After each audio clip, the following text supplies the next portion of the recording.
Welcome viewers. అది November 8, 2024 Miyapur, Telangana. అక్కడ PS take Anjaiah నగర్లో ఒక మిడిల్ క్లాస్ ఫ్యామిలీకి చెందిన 17 సంవత్సరాల బాలిక ఇంట్లో వారితో ఫ్రెండ్ ఇంటికి వెళ్ళి వస్తానని చెప్పి వెళ్తుంది. నవంబర్ 18, 2024న 17 సంవత్సరాల బాలిక మహేశ్వరం ప్లాస్టిక్ ఫ్యాక్టరీ దగ్గర చెత్త కుప్పలో కుళ్ళిపోయిన స్థితిలో పోలీసులు గుర్తిస్తారు. అసలు ఆ అమ్మాయికి ఏమి జరిగి ఉంటుంది? ఇప్పుడు రీసెంట్గా జరిగిన మియాపూర్ మిస్సింగ్ కేసు గురించి ఈ వీడియోలో చూస్తాం. మీరు చూస్తున్నది గణేష్ డీకోడ్స్. నా పేరు గణేష్. రండి ఈరోజు వీడియోలోకి వెళ్దాం. మీకు crime thriller, mystery, unsolved cases మీకు ఇష్టం ఉంటే మన ఛానల్ని సబ్స్క్రైబ్ చేసుకొని ఈ వీడియోకి లైక్ చేసి వీడియోని స్కిప్ చేయకుండా చూడండి. 17 ఏళ్ల అమ్మాయి 24 ఏళ్ల విఘ్నేష్ అలియాస్ చింటూతో ఉప్పుగూడకు వచ్చేసింది. ఇంట్లో వారికి ఫోన్ చేసి నేను ఉప్పుగూడలోని ఫ్రెండ్ వారి ఇంట్లో ఉన్నానని ఇన్ఫామ్ చేసింది. 9వ తేదీ 17 ఏళ్ల అమ్మాయి ఇన్స్టాగ్రామ్లో విఘ్నేష్ మరియు అమ్మాయి పెళ్లి చేసుకున్నట్టు ఒక పోస్ట్ పెడుతుంది. దానిని అమ్మాయి వాళ్ళ ఫ్యామిలీ చూసి షాక్ అవుతారు. పెళ్ళైన 4 గంటలకే విఘ్నేష్ ఆ అమ్మాయి వాళ్ళ అమ్మకు కాల్ చేసి మీ కూతురు ఇంటికి వస్తా అని వచ్చేసిందా అని అడుగుతాడు. అప్పుడు ఆమె ఇప్పుడే పెళ్లి చేసుకున్నారు, అప్పుడే మీ ఇంటికి వచ్చిందా అని అడుగుతున్నావు, నా కూతుర్ని ఏమిరా చేశావని ఏడుస్తుంది.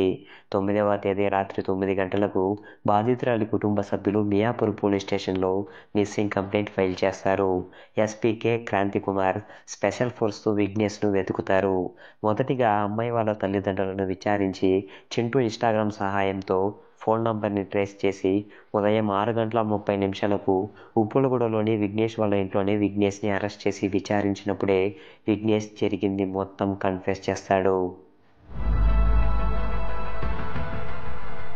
17 ఏళ్ల అమ్మాయి విఘ్నేష్ అలియాస్ చింటూతో గత 5 నెలల నుండి ఇన్స్టాగ్రామ్లో ఫ్రెండ్గా పరిచయం అయ్యి ప్రేమలో పడతారు. అలాంటి సమయంలోనే అమ్మాయి విఘ్నేష్ను పెళ్లి చేసుకోమని అడిగింది. విఘ్నేష్ పిలవడంతో ఇంటి నుండి బయటకు వచ్చేసింది. విఘ్నేష్ అక్కడి నుండి ఉప్పులగూడలోని విఘ్నేష్ ఫ్రెండ్ అయిన 22 ఏళ్ల సాకేత్ మరియు అతడి భార్య కళ్యాణ్ ఇంటికి తీసుకువెళ్తాడు. నవంబర్ 9వ తేదీ 17 ఏళ్ల అమ్మాయి విఘ్నేష్ను పెళ్లి చేసుకోమని టార్చర్ చేసింది. విఘ్నేష్ ఫేక్గా ఒక పెళ్లి చేయడానికి పూలమాల, మంగళసూత్రం తీసుకువచ్చి సాకేత్, కళ్యాణ్ ఇంట్లో పెళ్లి చేసుకొని ఆ వివాహ ఫోటోను ఇన్స్టాగ్రామ్లో 17 ఏళ్ల అమ్మాయి పోస్ట్ చేస్తుంది. ఆ అమ్మాయి వారి ఇంటికి కాల్ చేసి మేము పెళ్లి చేసుకున్నామని ఇన్ఫామ్ చేస్తారు. వెంటనే పెళ్ళైన 4 గంటల తర్వాత ఆ అమ్మాయి వారి ఇంటికి కాల్ చేసి అమ్మాయి మీ ఇంటికి వస్తుంది చూడండి అని విఘ్నేష్ చెప్పి ఉన్నాడు. ఉప్పులగూడలోని మీర్పేట్లో ఒక ఇంటిని అద్దెకి తీసుకుని విఘ్నేష్ మరియు ఆ అమ్మాయి అక్కడ ఉంటారు. విఘ్నేష్ ఆ అమ్మాయి ఇంకెవరితోనో ఇన్స్టాగ్రామ్లో చాట్ చేస్తుందని అనుమానించి ఆమె తలను గోడకు కొట్టి ఆమెను అత్యాచారం చేసి చంపానని పోలీసులకు తెలిపి ఉన్నాడు.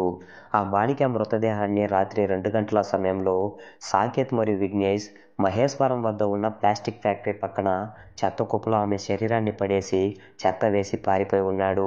ఇప్పుడు పోలీసులు డెడ్ బాడీని అటాప్సీకి పంపించి పోక్సో చట్టం కింద విఘ్నేష్, అతడి ఫ్రెండ్ సాకేత్, అతడి భార్య కళ్యాణి అరెస్ట్ చేసి విచారిస్తున్నారు. ఈ కేసు రీసెంట్గా జరిగినందువల్ల ఇంతవరకే ఇన్ఫర్మేషన్ దొరికింది. సో వీవర్స్, ఈ కేసుపై మీ అభిప్రాయాలను కామెంట్లో తెలియజేయండి. ప్రతిరోజు చూస్తున్న వారిని నమ్మడమే కష్టం. 5 నెలలుగా ఇన్స్టాగ్రామ్లో పరిచయమైన వ్యక్తి కోసం వెళ్ళి ప్రాణాలు పోగొట్టుకుంది. విఘ్నేష్ ఆ అమ్మాయిని ఏ కారణం చేత చంపి ఉంటాడని మీరు అనుకుంటున్నారు? కామెంట్లో చెప్పండి. ఇంకొక వీడియోతో మీ ముందుకు వస్తా. బాయ్.